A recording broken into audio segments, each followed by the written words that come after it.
writing, we are going to write the program by making use of these instructions. Okay, then we are optimizing, right? So the purpose of the optimizing is you take any system, if they are using the computer, so day by day lot of research are going on the optimization. The meaning of the optimization is the fast, right? It consumes less time. Okay, that is what we can call it as optimizing. For example, I will tell you, if you call the other person, uh, if it is taking its own time to ringing the other person mobile, so it is what, it is not optimized program. Anything you do when you call the other person, backend, in the case of the service provider, backend some programs are running. Okay, so these are not efficient programs. It takes its own time to connect to the other person. If these programs are optimized, just you dial the number, immediately start ringing. This is what we can call it as a optimizing. So whatever the code we are writing, so we need to make optimizing. How do you make the optimizing? For example, I will tell you. Simple, I will tell you. If you are using the adder circuit, CPU consists of ALU consists of the adder circuit. For example, you want to multiply 4 into 2. So 4 into 2 means adder circuit is there. What it is going to do? 2 has been added 4 times. Add 2, 4, like that. You need to write 4 times. You need to write the add instructions. So if you are optimizing these instructions by making use of the complex instruction called as a mul 4 into 2. Okay, so MUL is a mul instructions, multiplication instructions, which perform multiplication on the 2 and 4. 4 instruction is replaced by the only one instruction. So what happens in the case of the 4 instruction? Lot of register communication takes place 4 times. Our memory is the involved 4 times. Memory interaction takes place. So memories are very slow as compared to the processor. So they take their own time to transfer. Because of this, a lot of time is wasting. Wherever possible, once we have written the program in the assembly language, wherever possible, we are trying to reduce the time taken to perform the task. So this is what we can call it as the optimizing. So first we'll write some of the simple programs.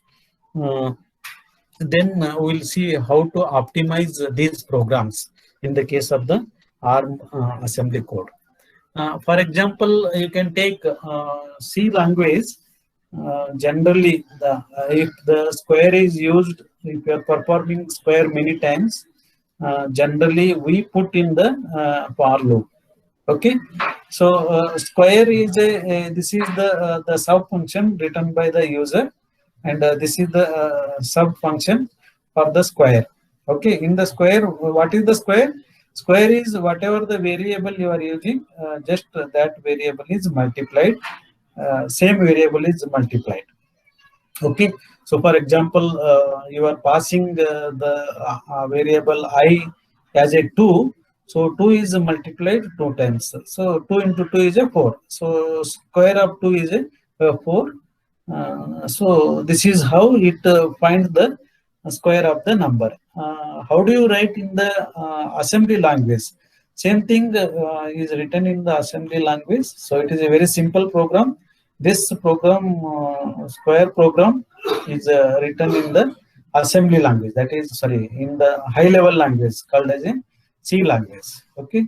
So whereas in the case of the assembly language, this is how we write the program for the square. So here, what you are going to do? So this is some part of the main program. Okay, or some part of the routine I have taken.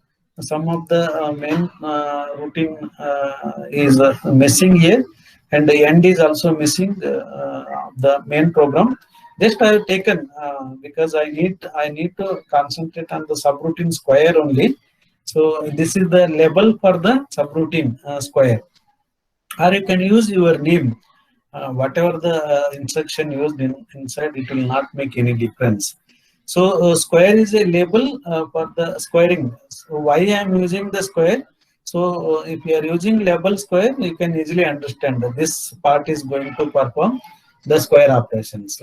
Your name also you can use as a label. It is a not issue. It will not generate any type of the errors. Only thing is that why I am using this variable, because if I know the variable is a square, so I can easily understand this subroutine is going to perform the what you can call it as a square operations. So in the square operations, see, you can here directly you can multiply mathematical statements you can use in the C language. English like statement, because it is a high level language, it understands all the mathematical operations, whereas assembly it understand only the simple instructions or the its native language. So for multiplication, we are multiplying R0 because we are passing the 5 to the R1, then 0 to the R1. Okay, move equal. We are making comparing. You don't bother about these two instructions. For the subroutine, we are concentrating on only this part of the routine program. BL branch and link register to the square. So whenever the subroutine square is called, the execution is transferred to the starting address of the subroutine. So this is the starting address of the subroutine. How it is transfers? While executing this instruction, PC is pointing to the address of the next instruction because it executes sequentially. But the label square is used and the instruction BL is used. So the processor understands that I need to execute the subroutine which is stored in the other part of the memory. So it just changes PC to the starting address of this, and the previous content of this its address is transferred to the LR. Previous content of the PC is it is the address of this. It has been transferred to the LR, and at the end of the this in the case of the high level language, we are using the return instructions. In the case of the assembly language, in place of the return instructions, because it has to return where it has stopped. So it has stopped for this instruction.